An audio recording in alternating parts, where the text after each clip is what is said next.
今天用这一堆土豆和大家分享炸薯片的3个小细节，让你在家实现薯片自由。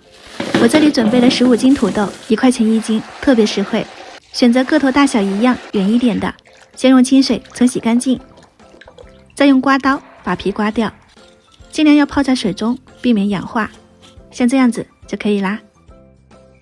再用刨片器刨成 0.5 毫米薄片，如果刀工好的话呢，可以手工切。一个土豆可以刨60片，去掉头尾不规则的，只取中间40片。用清水淘洗一下表面淀粉，这一步很关键，要把淀粉清洗干净。淀粉水也不要扔掉，沉淀后就是土豆淀粉，明天还能用。把土豆片放入锅中，焯水8秒，变透明就可以捞出来过冷水。这是第2个小细节，多冲洗几遍，把表面粘液冲洗干净，再控干水分备用。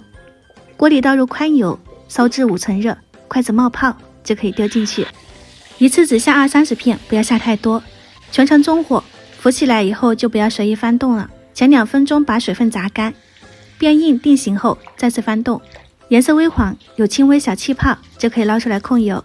出一锅时间大概3-5分钟，炸薯片就制作完成。全部炸完有4大盘，感觉和买的一样，蓬松酥脆。15块钱就能够实现薯片自由，撒上细盐、烧烤料或者是辣椒粉、番茄粉、甘梅粉、孜然粉，就可以做成各种口味的自制薯片。如果你也喜欢，可以收藏起来试一下哦。我先开吃了，喜欢我的视频记得关注我，我是夏妈，下期再见。